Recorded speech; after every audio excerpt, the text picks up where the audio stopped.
I, 50 female, and my husband, 48 male, have a daughter, Danica, 21 female, who has been extremely independent her whole life. Danica began working when she was 15, and now she works part-time for a large corporation while pursuing her studies. We are extremely proud of her and how hard she has worked. We generally allow her to manage her own finances, and she insists on contributing monthly to family expenses with the money she earns. Danica occasionally likes to make pricier purchases, which I do not have any concern over, as I think they are sensible financial choices. Like last year, she decided to purchase the newest MacBook, as her old laptop was on its last leg, and she wanted something reliable and long-lasting, or when she bought a Marc Jacobs bag for work and university. We recently went on a family trip with my brother and his family, who have 2 kids of their own, Tammy, 20 female, and Nick, 23 male. His kids and Danica aren't exactly close, but they get along fine for the most part. I know that Tammy and Nick do not have any source of income besides my brother, and have not worked a day in their life. During the trip, Danica would occasionally pay for the 3 of them for small things like drinks or food.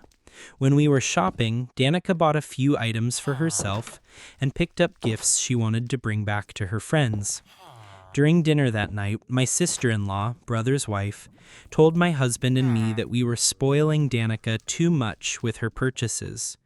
We explained that Danica earned her own money, and every cent came from her job. Sister-in-law then proceeded to point and tell Danica that if that was the case, she shouldn't be flaunting her purchases and items in front of her cousins who don't have a cushy little office job and parents who spoiled her into the person she is. Danica apologized politely, saying that she didn't mean to flaunt her things, but I could tell that she was upset and embarrassed. My husband stood up and shot back, saying that Danica shouldn't have to apologize for her own hard work.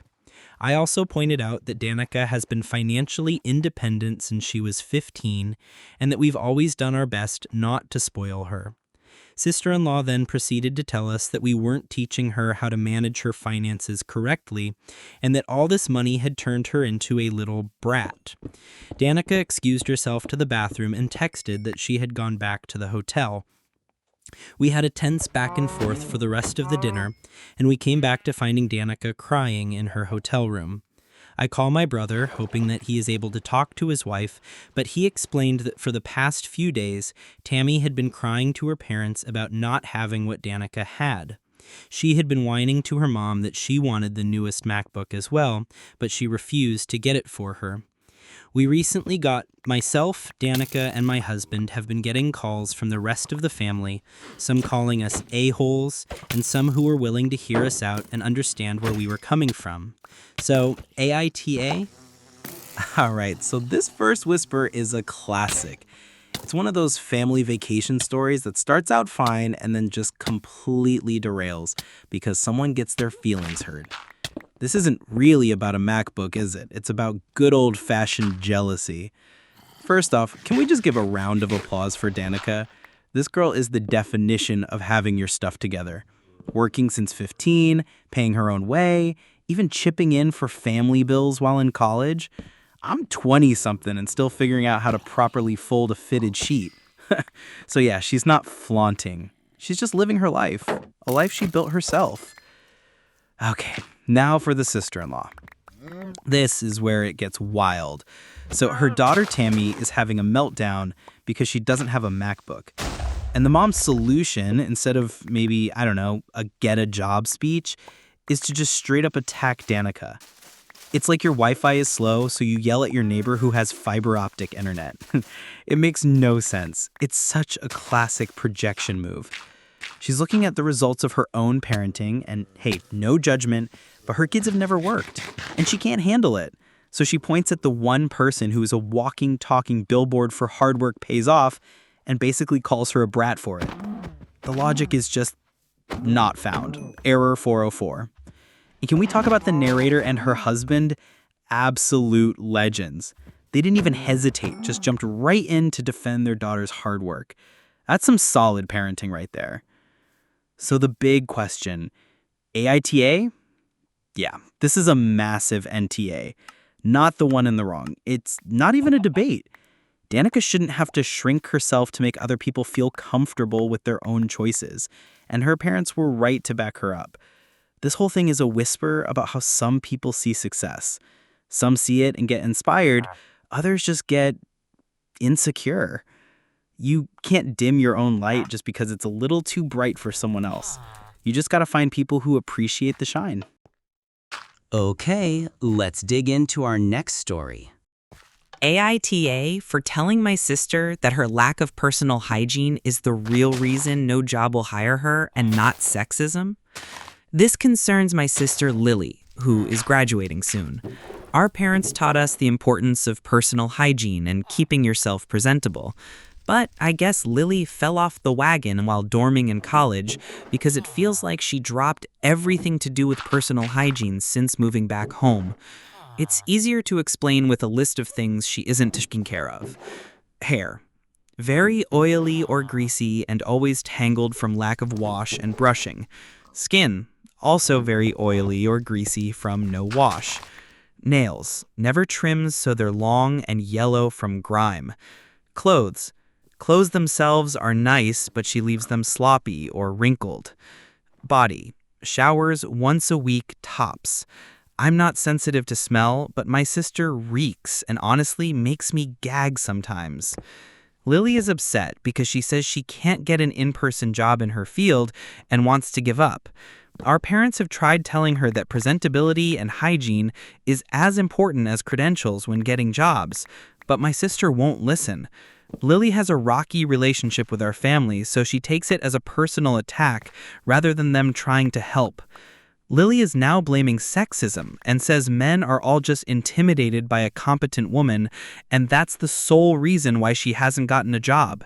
If she wants to lie to herself, it's her life, whatever.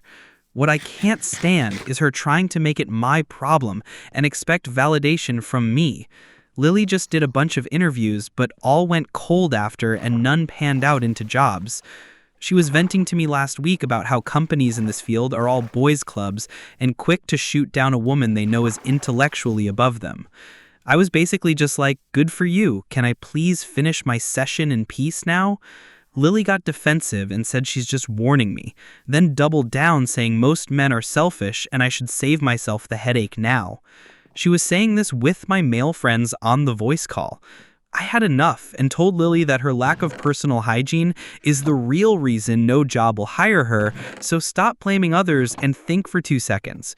If you are a company owner who needs to impress investors to keep your own family afloat, would you want to be represented by someone who looks and smells like a homeless person or someone who is presentable and takes care of themselves? We got into an argument, and Lily is now either giving me one-word answers or not saying anything to me at all. I'll be honest that we argue a lot, but Lily normally would have gotten over it by now.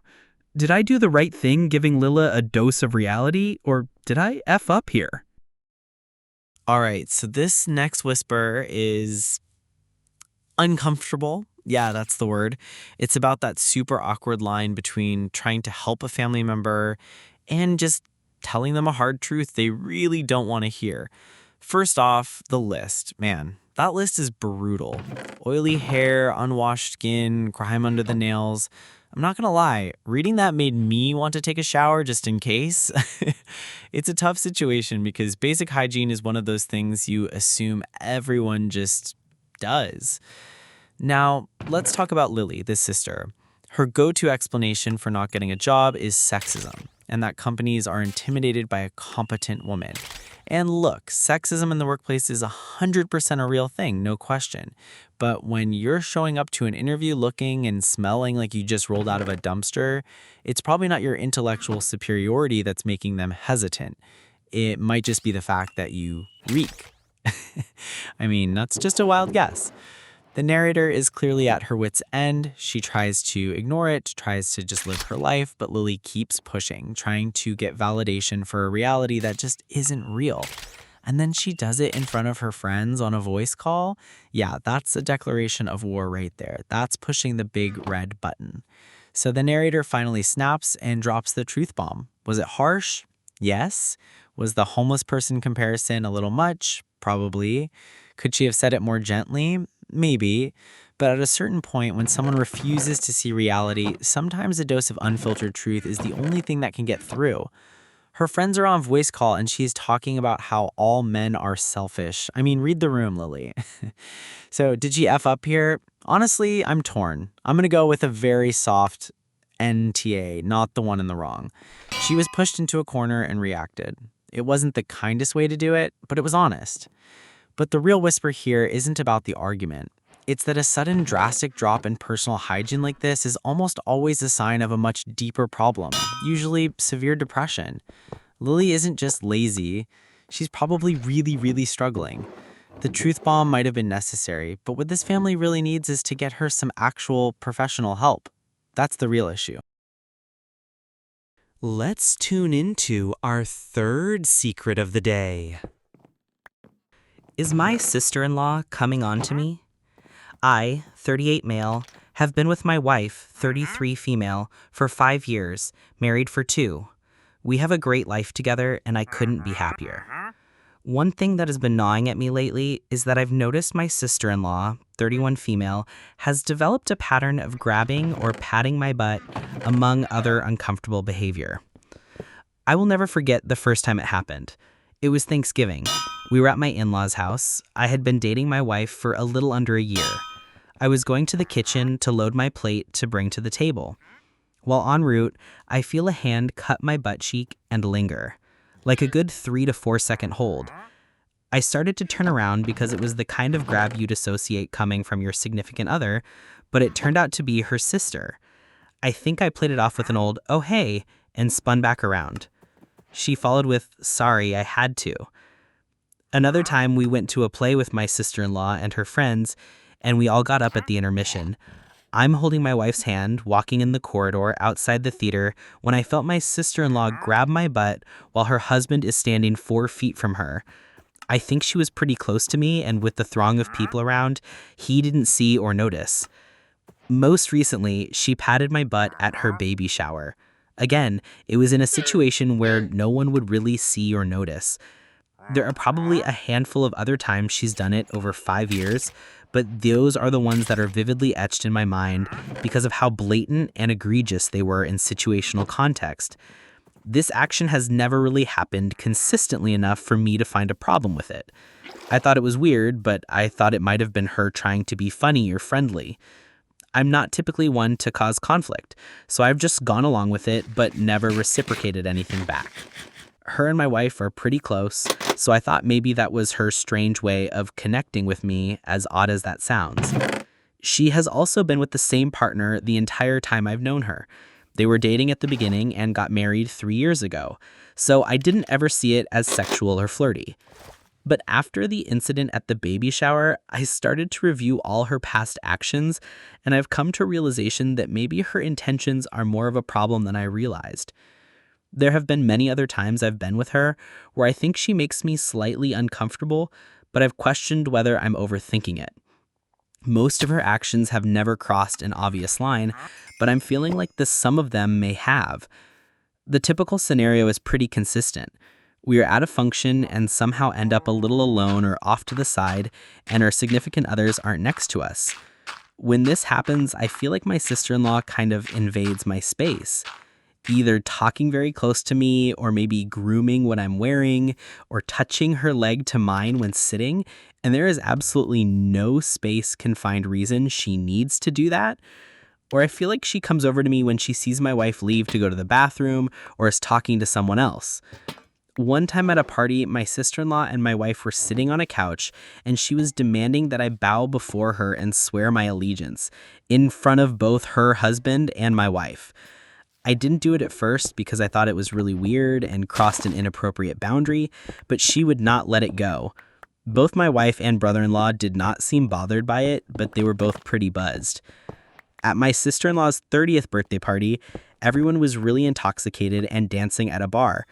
Somehow I ended up by her on the dance floor, and she told me this literal quote that will be etched into my mind for eternity: "I'm going to grab your D and use it like an anchor." No idea what that even means, but seems like something she should not be saying to me. There are many more instances I can think of that are seemingly inappropriate, and probably many more I didn't even realize crossed a boundary. The confusing piece to this puzzle that has made me feel secure in her actions being harmless is that most of the time I'm around her, she doesn't seem to do anything inappropriate. In many instances, her demeanor is a little cold, or she even kind of ignores me. What do you all think? Am I overthinking this? Is it inappropriate, harmless fun, or is this something more nefarious? What should I do? Now that I've had this revelation, I think I want to tell my wife because she seems to be oblivious. I just want to be 100% sure I'm not creating a conspiracy in my head before potentially wrecking my wife's relationship with her sister and putting strain on my sister-in-law's marriage with a baby on the way. Help! All right. For our next whisper, we need to talk about personal space and also about whatever the hell that was. This story is a wild ride from start to finish. So let's get the obvious out of the way first. Is the sister-in-law's behavior weird? Yes. Is it inappropriate? Absolutely. I mean, grabbing your brother-in-law's butt at a Thanksgiving dinner and then saying, "Sorry, I had to." That's not a normal human interaction. That's something a quirky sitcom character does right before the laugh track plays. But this is real life. And it just keeps escalating. A pat at the baby shower, getting uncomfortably close, and then we get to the crown jewel of weirdness, the quote, "I'm gonna grab your D and use it like an anchor." I'm sorry, what? What does that even mean? Is she secretly a sea captain? Is she planning on mooring a boat with it? I have so many questions and absolutely zero answers. That line alone is a giant waving neon red flag. But here's the real issue. The narrator has been brushing this off for 5 years because it's not consistent. He thinks, oh, she's just being friendly, or she's cold to me most of the time, so it must be nothing. This is a classic confusion tactic, whether it's intentional or not. The hot and cold behavior is exactly what keeps someone questioning their own reality. It makes you think, am I the one overthinking this? And that's the core of it. Is he overthinking it? No, absolutely not. The sum of all these actions paints a very clear picture of someone who has zero respect for boundaries and is at the very least emotionally and physically inappropriate. This isn't harmless fun. Harmless fun is when everyone is having fun. He is clearly not having fun. He's uncomfortable. So what should he do? He has to tell his wife, 100%. Not to wreck her relationship, but to protect his own. The way to do it is to frame it exactly as he feels. I'm confused and uncomfortable, and I need my partner's help to navigate this. He shouldn't go in with accusations, but with his own feelings. This whole whisper is a lesson in listening to your gut. If something feels weird for 5 years, it's probably weird. It's not a conspiracy in your head. It's a pattern. And you don't have to understand a pattern to know that you don't like being a part of it. My father-in-law died last week, and my mother-in-law confessed to me she's been having an extramarital affair. Buckle up. This one is a journey. Apologies for formatting, phone, and all that. Last Thursday, my 37 female, father-in-law 72 male, passed away. He hadn't been well for quite some time, so it wasn't much of a shock. Honestly, everyone seems most concerned how our son is taking it. My husband, 48 male, always had a complicated relationship with his dad. If I'm being blunt, he was a racist, homophobic, abusive jerk. There is no love lost between us. R.I.P. My mother-in-law is a saint. She can be pushy and overbearing, but I married an only child, so it's to be expected. 2 years ago, she confided in me that she was miserable in her marriage and contemplated leaving her husband. Eventually, she decided to stick it out, despite his verbal, emotional, and occasional physical abuse. We would get calls of her sobbing and him screaming. Once she forgot his cereal at the store and he threw a can of cat food at her, and police got involved. In the last year and a half, she got wrapped up in an MLM despite our warnings. It's fine, it makes her happy and gives her purpose outside my kid, so I just smile and nod.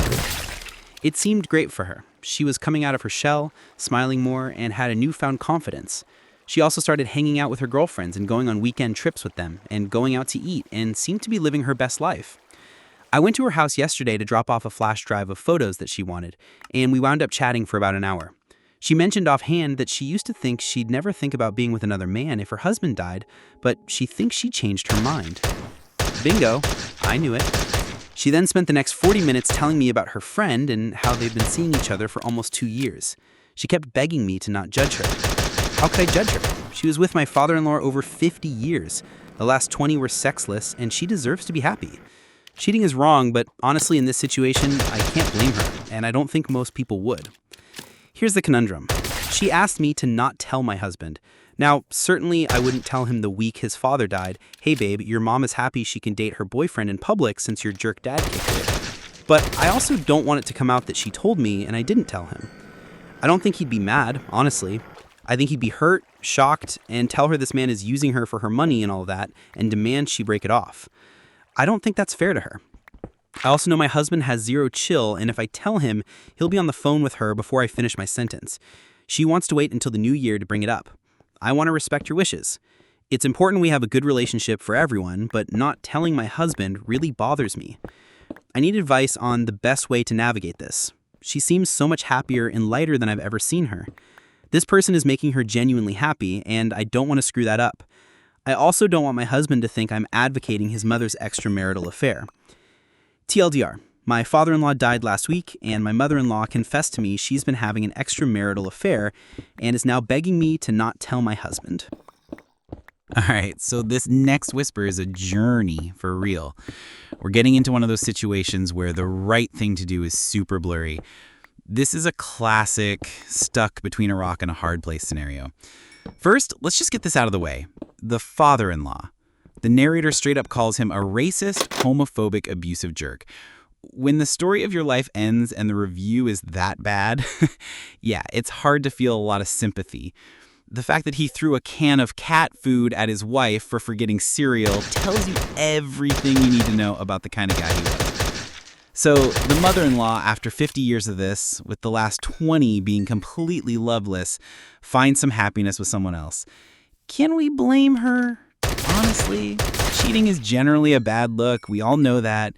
But in a situation this extreme, after decades of abuse, it's less like cheating and more like a desperate act of self-preservation. She found a reason to smile again, and good for her. And now we get to the core problem. The mother-in-law confesses this whole thing to the narrator and then drops the "please don't tell my son" bomb. That is a huge burden to put on someone. It immediately puts the narrator in a no-win situation. If she keeps the secret, she's lying by omission to her own husband. That feels bad. If she tells her husband, she betrays the mother-in-law's trust. And as she predicts, the husband, who has zero chill, will probably blow the whole thing up, confront his mom, and potentially ruin the one good thing she has going for her. That also feels bad. The narrator's prediction of how her husband would react is probably spot on. He'd see it as his mom being taken advantage of, not as her finding happiness. He still sees her as his mom who needs protecting, and not as a woman who has her own life and desires. So what's the move here? This is tough, man. There's no clean answer. But I think the narrator needs to set a boundary with her mother-in-law first. She can say something like, "I support your happiness, and I won't say anything right now out of respect for your grief, but you've put me in an impossible position by telling me this and asking me to keep it from my husband. That's not fair to me or our marriage. You need to be the one to tell him, and it needs to be soon." This isn't about advocating for the affair. It's about advocating for her own marriage and her own sanity. She can't be the keeper of the secret forever. It's the mother-in-law story to tell, and she needs to be the one to tell it. The narrator's job is to protect her own relationship, and that means not holding on to a secret that could blow it up later. For our fifth story, this one is something else. I'm banging my hot neighbor, and I can't help it. I was 21 male when I finally moved out a year ago from my parents' house. The apartments I moved in are nice, well kept and maintained. The people are okay, and there's rarely any crime happening despite living in a big city. My neighbors are cool. They're all families that keep to themselves and cause no problems. However, on the first floor below me lives a woman that I didn't personally meet until about a week after I moved in. My life changed after meeting this woman in a way I never thought I would ever live. I won't say her real name out of respect, so I'll call her Lizzie. I met Lizzie one morning as I was checking my car's oil before I headed out. I had the day off from work, but I still woke up early for the gym. Her car was parked 2 spaces away. She was walking up to her car as I was just coming back from my apartment to refill up my car with more oil. I noticed that her car wouldn't start when she got in. After a couple of tries, I offered to help her find the problem since she was in a hurry to drop off her son to school and then get to work. I find out she has a dead battery, so I quickly get my jumper cables and finally have her car to start. I didn't expect to get thanked with a hug from her because at that time I was single and I haven't talked to girls that interested me when I would go out with my friends due to being busy and focused with work. The way things were going for me, I didn't want to be in a relationship since I thought they were just a waste of time. Back to her. So I was taken aback by Lizzie's hug, and I'm not complaining. It felt so warm having her arms wrapped around me. She smelled so good. Short stature, raven hair, olive skin with curves, a big bust, and a big round back. She's an extremely attractive woman. After I tell her she'll have to buy a new battery since her current one won't last long, she asks me if I could get her a new one, install it, since she doesn't know about cars, and in the end, she'll pay me back. Being the nice person I am, I get her a new battery. And she gives me her phone number so that she can text me her work address so that I can go install the new one on her car. Later, I get a text from her. She thanks me again and appreciates me for helping her out. She invites me over to have dinner at her place on the next day, which was a Friday. Hesitating, I accept. I mean, who wouldn't want free dinner to save themselves from having to cook? Dinner was nice, and I got to know her and her son a lot more. She's single, 39, divorced her ex-husband for cheating on her a couple years ago. Her ex has custody of her 7-year-old son during the weekends. She works as a sales representative at a building materials supply store. She goes on to talk about how hard it has been for both her and her son to live after the divorce and having to support him as a single mother. The experience was overwhelming. It's a feeling I haven't had in a while. Having dinner with Lizzie was like being on a date. Every time I listened to her talk, I couldn't control myself seeing how attractive this woman looked and sounded. We ended up chatting all night past dinner and her son going to bed. It was just the two of us now, sitting next to each other in her couch, living the moment. We were laughing and drinking too, just having a good time. I flirted with her. I tried to be subtle, but I noticed she was being more direct. Then it happened instantly. We leaned over to each other and kissed. We ended up doing it right there on the spot, in her couch, knowing her son could walk in on us at any second if we made too much noise. Despite being the first time she's had relations in a while after her divorce, she was clearly more experienced than I was. I was living the dream most guys could ever dream of. The sensation of pleasure I was feeling was nothing I ever experienced before. It has been about a year now since that night. Lizzie and I have become inseparable. Every time we do it, she tells me how much she misses doing this. We would do it constantly, and every chance we had. We would do it not only at her apartment, but mine as well. In the bedroom, living room, kitchen countertops, and even on the dining table. We'd do it sometimes at a park when there wasn't that many people there in the public restrooms. We'd do it sometimes on my balcony with the railings covered so that no one could see us in action since I lived on the second floor. We ended up developing what I call a neighbors with benefits relationship. In other words, we're just two neighbors engaging in a casual relationship. I told Lizzie a long time ago that I wasn't looking for a serious relationship. She knows this and is okay with it. Turns out she is also not looking for one as well. I couldn't believe what I had brought myself into. The nonstop activity I've been having with her a year now has gotten to me. All I could think about now is just that. At work, I'm distracted a lot. I'm having trouble staying focused, and I'm taking longer breaks on purpose in the restrooms. I look at the time too much now, waiting impatiently for my shift to end so that I could just go home and be with her. Now things are getting a bit crazier. Yesterday, Lizzie told me she's been thinking about if I was willing to create an online account with her so that we could upload videos of us and make some money on the side. Many things were going through my head, like should I risk my privacy and expose myself to the internet and perhaps to my friends and family that don't know about us just to make some extra scratch? What about her son? In this day and age, whatever you put on the internet could be used against you. Who knows? What if her son gets bullied by kids showing him pictures and videos of his naked mom? I don't know what to do. I feel like it's gotten to a point where this has to stop. My brain is telling me to stop, but at the same time, my body is telling me to do it. It's turning me on just by thinking about it. I can't help it. What do you guys think?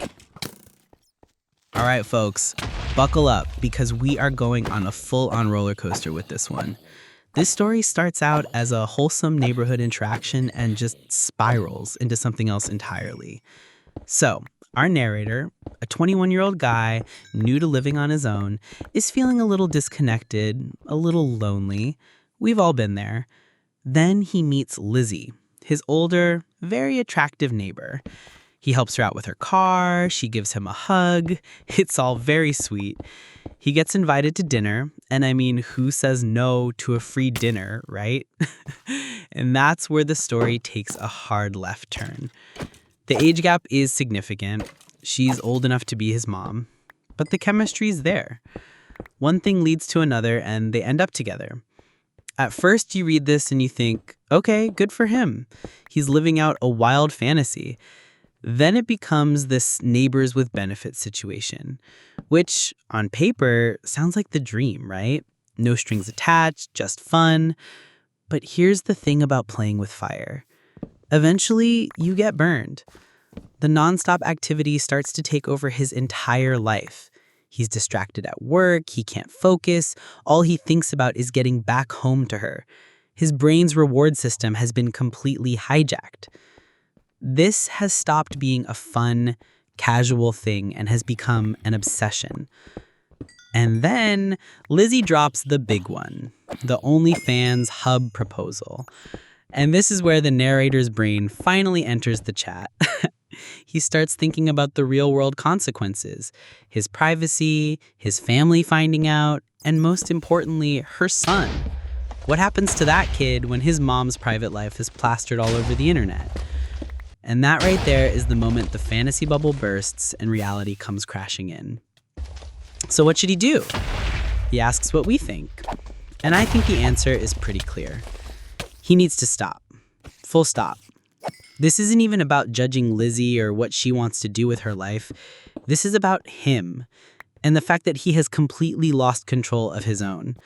He's not living his life anymore. He's living for the next dopamine hit. The OnlyFans idea isn't the problem. It's the symptom of a much bigger problem, an addiction.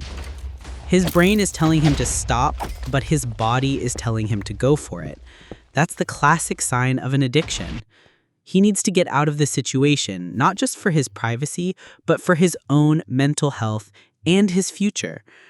This whole whisper is a powerful lesson that even the best dream, if you have too much of it, can turn into a nightmare. It's about knowing when to draw the line and when to wake up before you lose yourself completely. All right, let's just take a breath after that one. Man, that was a wild ride from start to finish. From a wholesome car repair to an OnlyFans proposal, you really can't make this stuff up. It's crazy when you think about the whispers we've gone through in this video alone.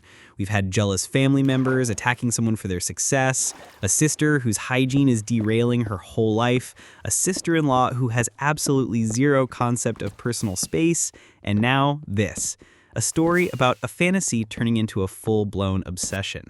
It really makes you think about how easily things can spiral, you know? A small act of kindness, a little bit of jealousy, a tiny boundary cross, and suddenly you're in the middle of a massive, complicated situation, and you're wondering how you even got there. And that's honestly why I love doing this with you guys. Hearing these stories and just trying to figure them out together. It's a reminder that everyone is dealing with their own brand of chaos behind the scenes. So, I gotta ask, out of all the stories we've covered so far in this video, which one made you say, yikes, the loudest? Was it the overbearing aunt, the sister who won't shower, the handsy sister-in-law, or our guy who's in way too deep? Drop your vote in the comments. I'm genuinely curious to see which one wins the most chaotic award for this episode. Anyway, that's enough heavy thinking for now. We've still got a world to build here. Let's get back to it. Our sixth story. My boss, 42 male, is an insane a-hole who's weirdly obsessed with me, 27F. For context, I'm a high-performing employee who was relocated to Germany. I'm educated, hardworking, multilingual, and generally well-liked. My boss is German, and my colleagues are from all over Europe. I'm the only American. I'm contractually obligated to stay until June 1st, 2025. Now, here's the madness. He's mocked me multiple times for being American, including interrupting a professional presentation to laugh at a slide design and say, "Thanks for showing us once again you're just an American." He's made loud jokes implying I sleep around for money or gifts, saying things like, "She has a lot of friends with big hearts and big wallets." When I left the room, he joked, "I bet she's meeting up with a man right now." Once he said, "Are you gonna cry to your mom because nobody likes you?" Then added, "It's everyone's opinion. Nobody likes you." He's turned 2 male direct reports against me, creating a boys' club dynamic. He travels with them often so they get more exposure to him. He tries to isolate the one female direct report who lives in Germany from me to control her perception. He excludes me from team meetings and business trips that others attend. He takes his mill reports to strip clubs, but once yelled at me in front of coworkers for forgetting a baguette at a bar, calling it unprofessional.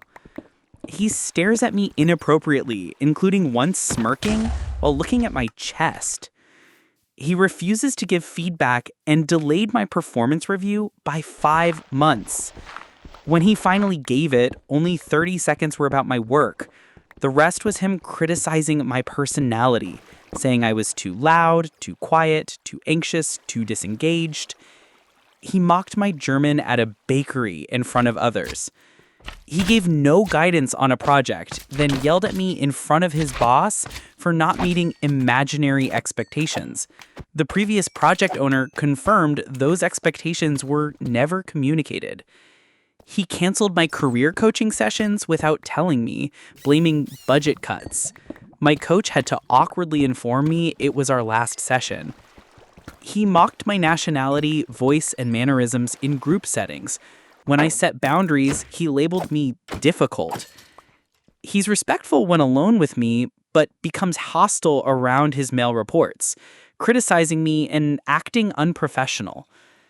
Despite having a long-term girlfriend with a serious illness, he constantly seeks female attention, checks out teenage girls, makes way too many jokes about prostitutes, and flirts with one of his female reports. There's more, but these are the highlights. I'd love advice on how to manage him. I'm not exaggerating, I just needed to vent. Thanks for reading. All right, let's see what we've got today on the channel. Oof, okay. The title alone, "My boss is an insane jerk who's weirdly obsessed with me." Yikes. That's not a great start to your workday, is it? So let's break this down. Our narrator is a 27-year-old American woman. She's clearly smart, a high performer, speaks multiple languages. Basically, the company valued her enough to move her all the way to Germany. She sounds like a total pro. She's contractually stuck there until June 2025, which is an important detail. It's a countdown clock.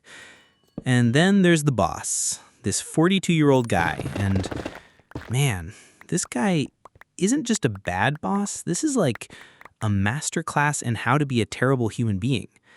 It starts with the weird, petty stuff, making fun of her for being American during a professional presentation. Come on, dude.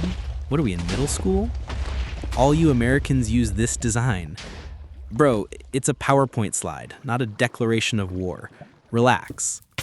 But then, it escalates. Fast. He's making jokes in front of the whole team, insinuating she sleeps around for money. Are you kidding me? That's not just unprofessional, that's straight up slander. That's a massive, flashing red light HR violation right there. And when she confronts him, he just gaslights her. I don't know what you're talking about. Classic bully playbook. And it gets more calculated. He's actively turning his other male reports against her, creating this little boys club. He's isolating her, keeps her out of meetings, off of business trips. He's trying to cut her off from the team, make her feel completely alone. This is some next level psychological warfare. And the hypocrisy is just chef's kiss. I'm sorry, I have to stop on this one point. He yelled at her for forgetting a baguette at a bar. A baguette. He called that unprofessional. Meanwhile, he's taking his other reports to strip clubs. Dude, make it make sense. The mental gymnastics you have to do to justify that, it's Olympic level. The performance review part is insane. An hour and a half of just tearing down her personality. You talk too much, then you're too quiet, you seem anxious. My guy, you are the source of the anxiety. Of course she's fidgeting. It's like setting a building on fire and then criticizing someone for coughing from the smoke. And the ultimate move of a true villain? Sabotaging her in front of his boss, making up fake project requirements on the spot just to make her look incompetent. That's not just being a jerk anymore. That is actively trying to destroy her career. And then he has the nerve to take away her company-paid career coach. He's literally removing her support systems one by one. It's so methodical, it's chilling. So she's asking for advice on how to manage him. Honestly, this isn't a guy you manage. This is a situation you survive. She's got that date on the calendar, June 1st, 2025. That's the finish line. Until then, it's a game. First, I think she's got to do what she's probably already doing. Document everything. Every comment, every missed meeting, every fake expectation. Create a file so thick it could stop a door. Dates, times, witnesses. Second, she has to become what they call a gray rock. You know, give him nothing. No emotional reaction. He mocks her German? A polite, flat smile. He yells about a baguette? Noted. It won't happen again. He's feeding off her reactions. If she stops providing the food, maybe the monster gets bored. And most importantly, she has to remember that he is the one with the problem. This is a 42-year-old man who is so deeply insecure and threatened by a talented 27-year-old woman that he has to build this little kingdom around him to feel powerful. He's a cliche. The fact that he's normal when they're alone just proves it's all a performance for his little club. It's a tough spot, man. A really tough spot, but she sounds incredibly strong and self-aware. She's just got to play the long game, keep her head down, lean on her real friends outside of work, and just count down the days until she can walk out of that office, baguette in hand, and never look back. Hats off to her for sure. She's going to be fine. He's the one who's going to be a miserable 42-year-old forever. My new neighbor is obsessed with me and is getting aggressive because I won't date him. A man around my age moved into my building a few weeks ago. I said hello and brought over beer with another neighbor to welcome him. He was a little touchy with me, but I kept moving away and didn't return the touching, hugging, flirting. We figured it was just a one-time beer culture awkwardness and invited him to a small residents-only party. People started leaving because he would stand beside or directly behind me and stare. When I went to pour a shot, he jumped in to do it for me, often spilling it. When my friend tried to braid my hair, he ran over, yelling that he would do it. It made everyone uncomfortable. He was basically stalking me around my own home. I asked him to leave, and he stood outside my door for half an hour, sending WhatsApp messages asking me to make everyone leave so he could be alone with me. My friend stayed because I was freaked out. During the party, he told a story about some bee who used him for free food, accepted a date, refused to have sex, and then he saw her with another guy. Huge red flag. He started showing up to my door daily with pizza, beer, sandwiches. I told him I appreciated the gesture, but it wasn't appropriate. He clearly wanted something I didn't, and I didn't feel comfortable having him in my home. He asked why I let my close female friend sleep in my bed, but not him. I told him I don't know him, and he needs to respect boundaries. Then he wrote me a long letter saying I used to be a better girlfriend to him, that my karma is bad now because I don't treat him how he needs to be treated. He He said he's thinking of breaking up with me and wants me to move out. He wants no contact because I'm not the woman he met. I've never kissed him, never had sex, never let him on. I've known him less than 6 weeks, as a neighbor. He saw me with my boyfriend of 3 years and went frickin' psychotic. He said I cheated on him with my boyfriend. He thought my BF was fake because he didn't live with me. He said I need to leave him because it's not serious. He pitched a full-on hissy fit. 2 days later, I got a voice message of him crying, saying I'm his only friend and he needs me to move in with him so we can be together nonstop. He demanded I take him on a trip instead of my boyfriend so he can protect me like a woman should be protected. The trip is to announce my engagement to my boyfriend's family. He also wants me to move to another state with him. He says I have too many friends and he's jealous. He says I only need him. What in the F do I do? Obviously, the police aren't an option. None of this is illegal. I live in a major city and my neighbor is obsessed with me won't get me anywhere. I spoke to the property manager and she said it's a personal matter, but logged it in case it escalates. I won't leave my apartment alone now, not even to the trash chute. Did I do something wrong? I welcomed new neighbors before and it was fine. He seriously stares at me like a cat watching a bug it wants to pounce on. I won't block him. It'll make him more desperate. Will he move on? I have a gun and a taser, but I don't want it to get to that point. Edit. I'm looking for advice on what I can say or do myself. It's not illegal to be creepy. I don't want to bother the police. He needs to leave me alone, not go to jail. Update. He's gone. No problems, no contact, no more weirdos staring at me. All right, let's see what the Reddit universe has for us today. I'm just crafting some torches here. And okay, let's pull this up. The title is My New Neighbor is Obsessed with Me and is Getting Aggressive Because I Won't Date Him. Ooh, okay everyone, deep breaths. This sounds like it's going to be a wild one. So it starts out super normal, right? A new guy moves in. She and another neighbor bring him some beer to be friendly, the classic welcome to the building gesture. Super nice, super normal. He's a little touchy, which is, okay, first little ping on the weirdo meter, but maybe he's just socially awkward. You try to give people the benefit of the doubt. And then we get to the party. And this is where the benefit of the doubt just gets thrown right out the window. He stands behind her and just stares. Jumps in to pour her drinks and spills them. And the hair braiding thing? Her friend tries to braid her hair and he runs over yelling that he'll do it. Dude, it's hair, not a national security crisis. Chill. The vibe is so off that people start leaving her own party. And then he won't leave. He stands outside her door for half an hour, texting her to make everyone else leave so he can be alone with her. That's not awkward anymore. That's grade A creepy. The alarm bells aren't just ringing, they're playing a full-on heavy metal solo. And then he tells that story about some girl who used him for food and wouldn't sleep with him. And right there, he's telling you exactly who he is. That's the whole playbook. He thinks any act of kindness is a transaction that he's owed something for. Huge, massive, billboard-sized red flag.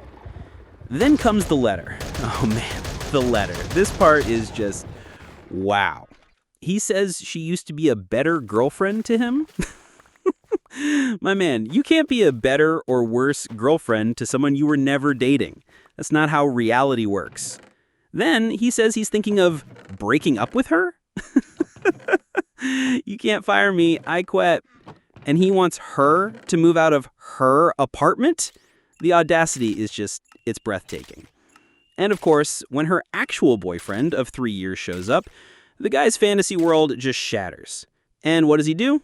He accuses her of cheating on him with her boyfriend. You can't even make this stuff up. The crying voice message is the final desperate move. The classic flip from aggression to victimhood. I need to protect you, he says, about a trip she's taking to announce her engagement to her actual boyfriend's family. The lack of self-awareness is just, it's a superpower at this point. And then she asks the question that just breaks your heart. Did I do something wrong? And let's be crystal clear for anyone listening. No, absolutely 100% not. You did nothing wrong. You were nice to a new neighbor. That's it. His unhinged, delusional reaction is entirely his own problem. The fact that the property manager called it a personal matter is also just classic. Yeah, it's personal. Personally terrifying for your tenant. She mentions she has a gun and a taser and doesn't want it to get to that point. And that's the part where all the humor just drains away. It shows how genuinely scared she is. You should never have to feel like that in your own home. But then we get to the update. Let's see. Pause to read. Update? He's gone. Thank goodness. Just gone. No contact. No weirdo staring. Sometimes the problem just removes itself. And that is the best possible outcome. This whole story is just a masterclass in why you have to trust your gut. From the first weird touch to the unblinking stare at the party, her gut was screaming at her. And she was right. Glad she's safe. Seriously. Our 8th story. My friendly neighbor is becoming stalkerish. So I moved from a big city to the suburbs about 2 years ago. Most of my neighbors are older, like 70 plus, except for a couple who are in my age range, 30s, 40s. A few months ago, my 3-year-old was diagnosed with autism.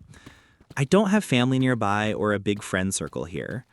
My husband doesn't like talking about the diagnosis, not because he's in denial, but because it's just hard for him. And both of my parents are in full-on denial mode. One of my neighbors is an elementary school teacher.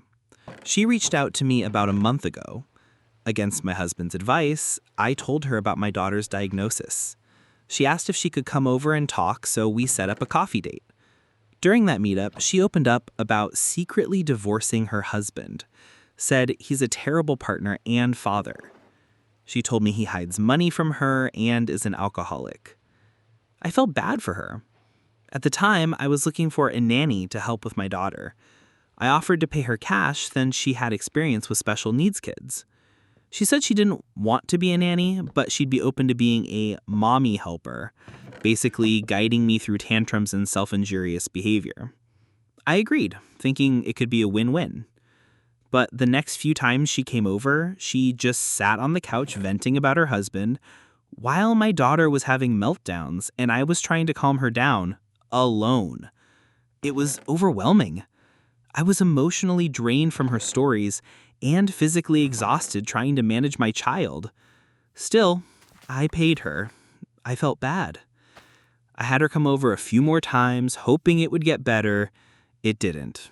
She didn't help at all. I don't want to sound like a jerk. I really do feel bad for her. But having her over was more stressful than helpful. She kept texting, asking when she could come next. I told her my daughter had started preschool and I didn't need help anymore, but I'd let her know if that changed. Her response, "But I really need the money." We're not rich. I can't afford to pay someone $30 an hour to sit on my couch and trauma dump. Now, here's where it gets stalkerish. During one visit, she mentioned she has a camera that sees the whole block, and that she noticed I don't leave the house much. She started texting me right after my daughter's school bus dropped her off, asking if she could come help. Even now, when I take my daughter out, she texts me the moment I pull into the garage. "Are you home?" She's even shown up at my door unannounced while I was pulling into the driveway. And last week, her husband came to our door. First time in 2 years.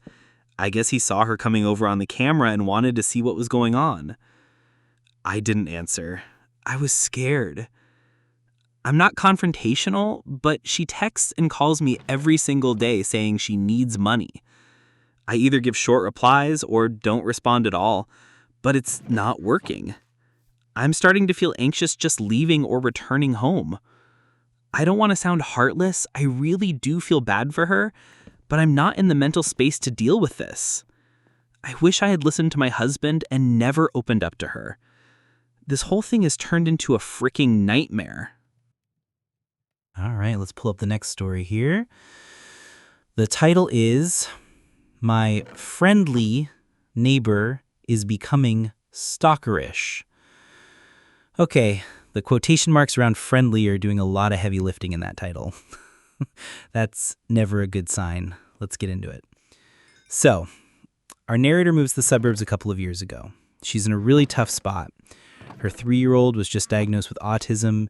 She doesn't have a big support system nearby, and her family is basically in denial. Man, that is a heavy, heavy load to carry on your own. You can feel the isolation just reading it. So you can completely understand why she'd be looking for a connection, for some help. And then, like an answer to a prayer, a neighbor who's an elementary school teacher reaches out. I mean, on paper, that sounds perfect, right? Someone who has experience and seems to understand. They have coffee, they connect. The neighbor opens up about her own difficult situation, a secret divorce, a bad husband. It's a very human moment. And our narrator, being a genuinely kind person, sees a chance for a win-win. She needs help with her daughter. The neighbor needs money and a break from her own life. So she offers her a mommy helper job. It makes total sense. But this is where the win-win becomes a lose-lose for our narrator. The neighbor comes over and does nothing. She just sits on the couch and trauma dumps about her own life, while the narrator is left alone trying to manage her daughter's meltdowns. I have to stop there for a second. Can you imagine the emotional toll? You're already drained. You're looking for support, and instead, you have to manage your child's distress and become an unwilling therapist for someone else. And you're paying for the privilege. That's not a mommy helper. That's just a very expensive, very draining house guest. But the narrator feels bad for her, so she keeps paying. She keeps hoping it'll get better. And that kindness, that empathy, is what the neighbor starts to prey on. When the narrator finally tries to end the arrangement, the neighbor's response is pure guilt. But I really need the money. And now we get to the part where this stops being an awkward situation and crosses over into genuinely scary territory. The neighbor casually mentions she has a camera that sees the whole block and then drops this line, "I noticed you don't leave the house much." Whoa. That's not a friendly observation. That's letting you know you're being watched. It's a statement of surveillance. My skin is crawling just reading that. From there, it's a full-on escalation. She texts the narrator the moment she gets home. "Are you home?" That's not a check-in. That's a test to see if you're where she expects you to be. It's designed to keep you on edge. Then she starts showing up unannounced. And the neighbor's husband coming to the door, that just throws a whole new level of unpredictability and fear into the situation. And through all of this, the narrator keeps saying, "I don't want to sound like a jerk. I don't want to sound heartless." And I just want to say to her and to anyone listening who's ever been in a similar spot, setting a boundary to protect your own mental health, your family, and your safety is not heartless. It is the most necessary thing you can do. Her vulnerability was a door she opened just a crack, and this person just pried it wide open and moved in. This whole thing has to stop. This isn't a friendship. It's an emotional and financial drain that has spiraled into stalking. She needs to send one final, crystal clear, unambiguous message. No more soft no's, just a firm, "For the well-being of my family, this arrangement is over. I need you to stop contacting me and coming to my property." No explanations, no apologies, just a clean break. It's incredibly hard to do, especially when you're not a confrontational person, but her peace of mind and her sense of safety in her own home are on the line. Man, that's a nightmare. A true nightmare disguised as a friendly face. I really hope she gets out of that situation safely. My 28 female, father 65 male, is having a son with his second wife 31 female. I think their expectations are unreasonable. This is going to be long and probably a bit disjointed, so I apologize in advance. Throw away yada yada yada. TLDR. Dad is having a son with his second wife. My half-brother will be nearly 30 years younger than me and raised in another country. They both know my husband and I are child-free. I'm not comfortable around kids and refuse to babysit, but they make demands like I convert our guest room to be a bedroom for my half-brother and that I fly over to see them and babysit every month. They also expect me to instantly have a really close relationship with my half-brother and seem to think seeing him will make my husband and I change our minds about having kids. I want to know my half-brother, but on my own terms and in a way I'm comfortable with. I lay down the law for Dad and his wife. In his reply, he called me immature and selfish and tells me I need to get over my spoiled, only child mentality and put in some effort to be part of his brother's life. He says I need to step up and be his big sister and help guide him through life. It's what older siblings do. Time for me to take on some real responsibility. I'll talk to you again when you've grown up. I got that a couple of hours ago. I've talked to a couple of friends on Facebook chat while I've been typing this post out and told them about it, and they all seem to think Dad is totally out of line. I trust them, and they're not the kind of people to say what you want to hear. If they thought I was in the wrong, they'd call me out on it. And they also know me really well, so my personality and what they know of me might be influencing their opinion on the situation. The only child comment was weird to me because I honestly don't care that I won't technically be an only child anymore. I'm not 3 years old competing with a new sibling for mommy and daddy's attention. I don't see my half-brother as some kind of usurper of my father's love and affection. As it stands now, I see my dad once, maybe twice a year. And I'm also old enough to know that kids are a lot of work. So I wouldn't begrudge my dad not being able to jump on an international flight and see me for a couple of years because he's busy with his much younger, non-adult child. If I was jealous of my half-brother for this, I'd either be totally ashamed and embarrassed by my immaturity or booking an appointment with a psychiatrist to get my narcissism officially diagnosed. On one hand, I'm like, well, fucking duh, I'm gonna be part of his life because I actually want to be there for my half-brother. I want to get him gifts for his birthday and Christmas. I want him to know as he's growing up that he can come to me for anything, be it help or just to hang out, and I'll do what I can. I want to introduce him to Pokemon and the Foo Fighters and fantasy books and all the stuff I'm into, so he might end up having some interests that correlate with my own and we can relate on more levels than just genetic. I want to be part of his life, but I want it to be on my terms. On the other hand, I think Dad's expectations and demands are completely unreasonable considering the circumstances. Like I said to him, if he and his wife lived within driving distance from me, then yeah, I could totally understand. Not the guest room thing though, that seems way too far. I never knew it was possible to feel guilty, enraged, disrespected, and confused at the same time. From an outside perspective, am I being unreasonable? All right, guys, settle in for this one. This is a journey. The title starts with, my father, 65 male, is having a son with his second wife, 28 female. I think their expectations are unreasonable. Okay, so we have a pretty big age gap theme running through this whole story, and yeah, spoiler alert, the word unreasonable might be the understatement of the year. So our narrator starts by giving us some really important context. She's child-free, not a huge fan of kids, and this is a known fact in her family. And then she paints this beautiful picture of her dad. Seriously, the guy sounds like a legend. He played Barbies with her, let her do his makeup, got injured for her, and the best part, he'd be the prettiest damn 6'3" mustachioed princess that ever wore a ball gown made of floral bed sheets. That's an amazing dad. That's the kind of memory you build a relationship on. And it's so important to establish that because it shows why what happens next is so confusing and hurtful for her. This isn't just some random out-of-touch dad. This was her dad. Fast forward, he's 65, remarried to a woman the same age as her husband, which, yeah, she calls it a separate level of weird, and I get that. And he's finally having the son he always wanted. She's happy for them, but she's also realistic. She's worried about his health, his age, totally valid concerns. And then the emails start. This is where the fantasy train leaves the station at full speed. They start talking about her babysitting, how holding the baby will magically flip her child-free switch, and how she'll be flying over to another country every month to help raise him. Whew.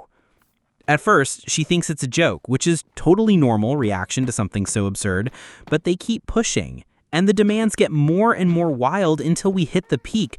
You have to convert our guest bedroom into your half-brother's Australian bedroom. A permanent bedroom. In her house. In another country. For a baby. So she does what any sane person would do.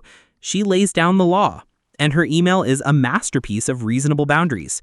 She says, "We're child-free. Stop trying to change us. Our house isn't child-proofed. We can't afford monthly international flights. And the guest room is staying a guest room." It's all perfectly logical. She's not being mean. She's just stating facts. And her dad's reply, man, this is the part that stings. "Well done. You made your stepmother cry." That's classic guilt-tripping 101. Then he calls her selfish, immature, says she has a spoiled only child mentality. He's not hearing a single one of her valid practical points. He's just hearing no. He's built this entire fantasy in his head where she seamlessly becomes this doting live-in big sister and second mom, and he's furious that she's refusing to play the part he wrote for her. And she finishes by asking, from an outside perspective, am I being unreasonable? And the answer is a resounding, crystal clear no. Not even close. She's not being selfish. She's being realistic. She's not rejecting her brother. She's rejecting an impossible, unfair, and completely fabricated role. She actually wants a relationship with him, on her own terms. She wants to introduce him to Pokemon and the Foo Fighters. That's what a cool older sister living in another country actually does. That's a real relationship, not a fantasy. Her dad's reaction isn't really about her. It's probably about him. He's 65, facing his own mortality and maybe panicking about how he's going to handle a newborn. So he created this narrative where he has a built-in support system. Her boundary setting didn't just burst his bubble, it shattered his entire fantasy plan. She's not being immature. She's actually the most mature in this entire situation. Standing her ground was the right and only thing to do. Am I the a-hole for taking walks on my lunch break? A few years ago, I started a job that was more office-based than my previous ones. Because of that, I was moving less, gaining some weight, and getting out of shape. I'm not overweight, but I'm carrying a bit more fat than I'm used to, and I can tell my cardio has declined. I get a 1-hour paid lunch each day. A lot of my coworkers eat at their desks and do light work, maybe answer an email, but mostly just eat.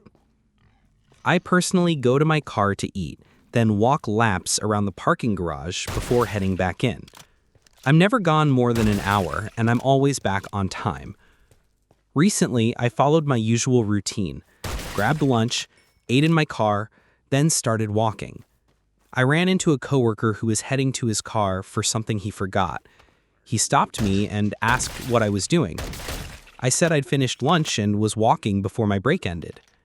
He didn't like that and said lunch breaks are for eating, not walking, and that once I'm done eating, I should return to work.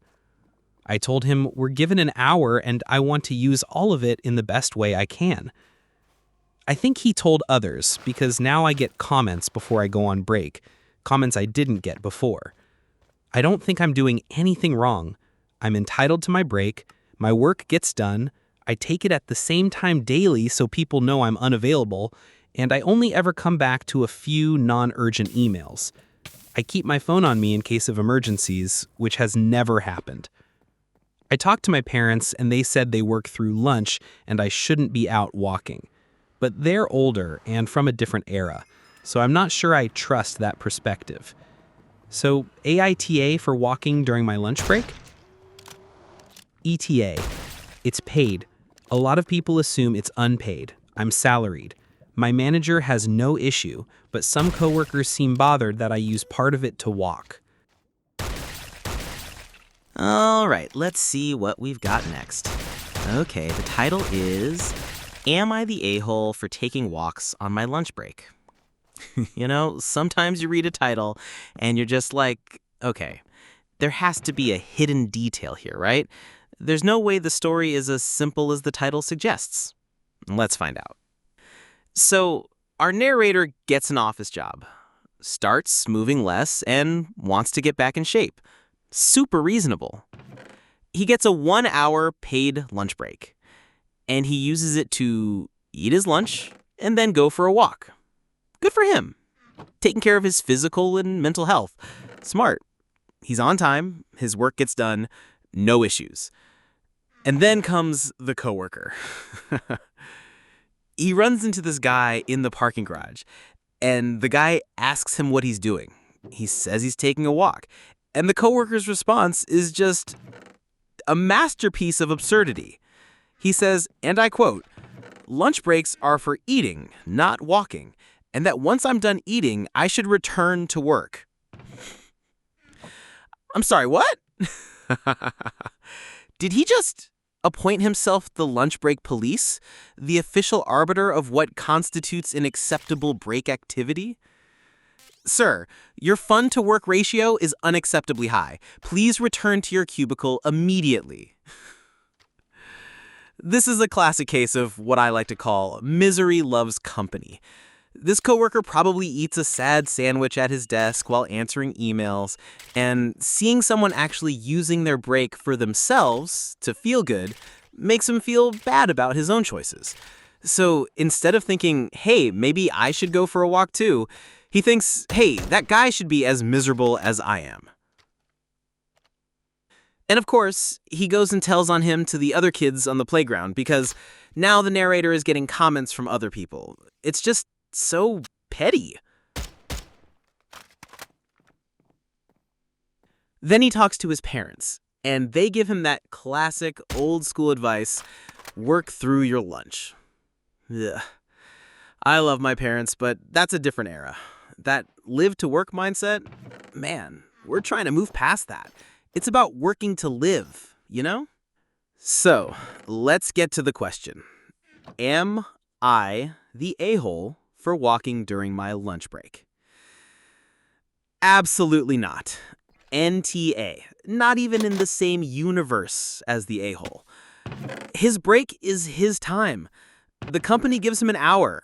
As long as he's back on time and his work is done, he could be in the parking garage learning to juggle for all they should care.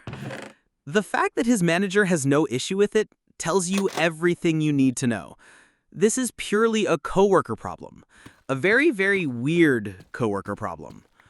Keep taking those walks, my friend. Your body and your mind will thank you for it. And maybe invest in some good noise-canceling headphones for when you get back to your desk. All right, folks, and that's all the stories we have time for today. Man, what a roller coaster. From stalkerish neighbors to completely delusional family expectations, we really covered some ground. Seriously, I want to know what you guys think. What would you have done in these situations? Would you have confronted the neighbor sooner, sent that email to your dad? Let me know your thoughts down in the comments. I really do love reading through them and hearing your perspectives. It's one of the best parts of making these videos. If you enjoyed hanging out, mining some diamonds, and listening to these wild stories with me, do me a huge favor and hit that like button. It tells YouTube you want to see more stuff like this, and it helps our little Pixel Whispers community grow. And if you haven't already, make sure to subscribe so you don't miss the next one. Thanks for chilling with me today. Stay safe, be good to each other, and I'll catch you in the next video. Peace out.